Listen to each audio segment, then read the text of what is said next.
where to begin in all of this. It's a very long, complicated story, and we're going to make it easy. But let me just say, at the beginning, there is a very important, there's a lot of important archaeology connected and associated with this.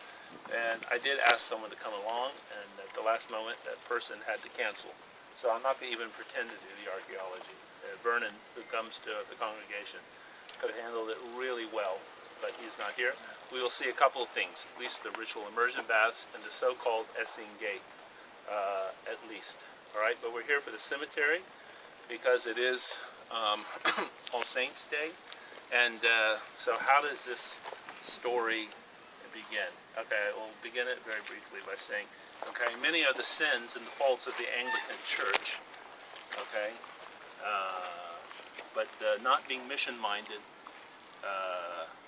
is not one of those. So wherever Anglicans have gone, they've brought, they've been very missionary-minded, and they have sent missionaries in schools and clinics and hospitals and so on and so forth.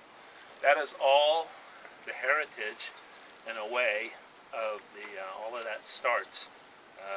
Didn't start at the beginning with Anglicanism. It started with the Anglican revival in the early 19th century. There was a revival, okay, because of the French Revolution. People saw in Britain what was happening in France, the nobility and the aristocracy, the people who were posh and the people who had lots of money and the people who had everything to lose from insurrection and revolution, thought, oh my goodness, they just cut off the head of the king. They cut off the head of the queen. They have declared the French state to be an agnostic state, no religion. And so these people who probably hadn't gone to church most of their lives, all of a sudden went back to church in certain fear and trepidation. And guess what? The Lord met them there.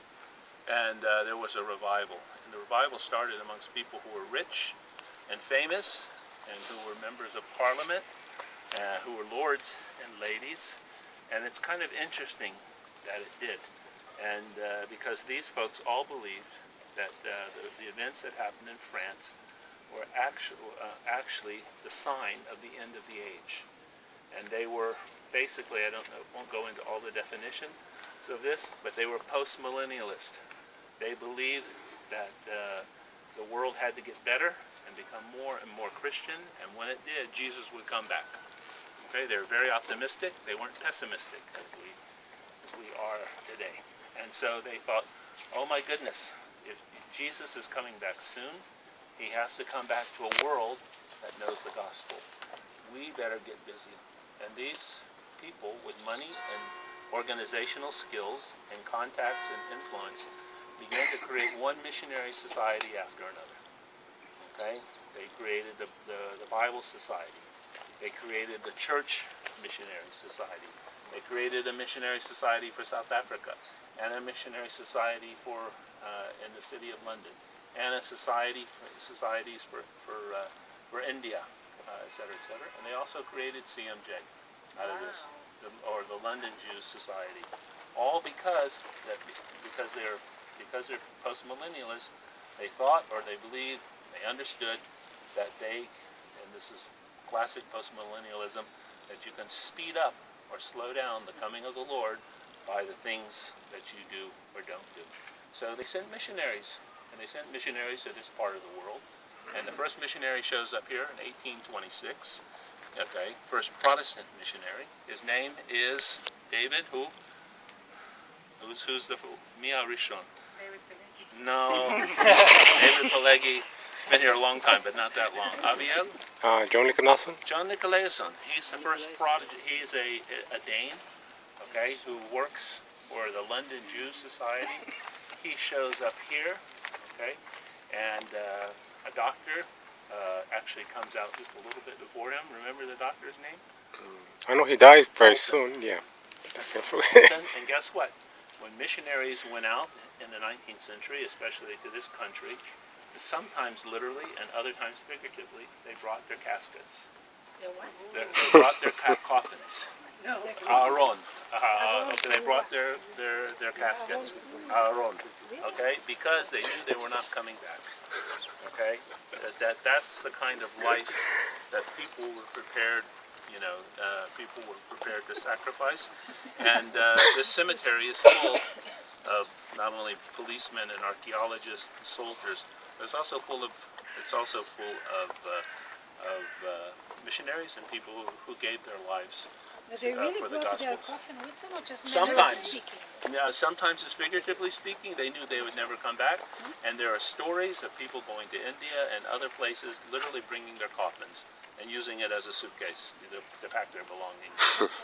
Okay, so Protestant missionaries came out here, and like all people, they started to die. So the question is, where do you bury people? Couldn't bury them in a Catholic cemetery.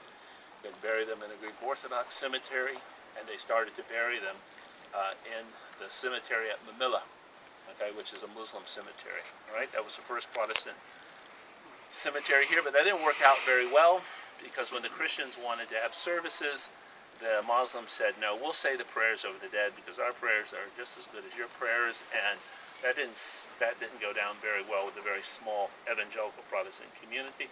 Finally, they found a way of, just north of David's tomb here, having another small Protestant cemetery, and then something happened that was quite interesting, is that Christ Church was built.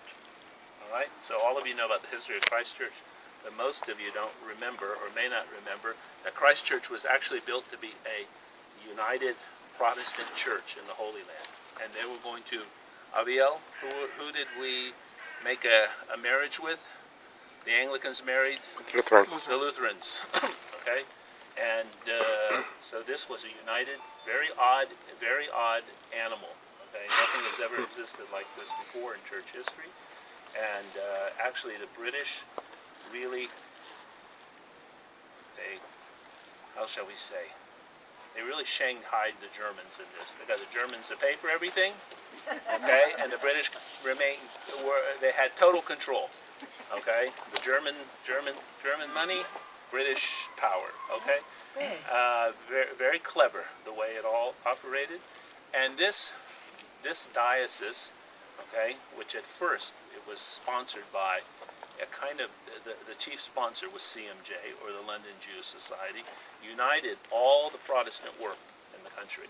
All right, and lo and behold, okay, you needed a cemetery, so together, the diocese, the Lutherans, and the Anglicans together eventually bought this piece of property in 1848. And they paid £100 for it. Wow. And another £200 to fix it up. Why did they choose this piece of property?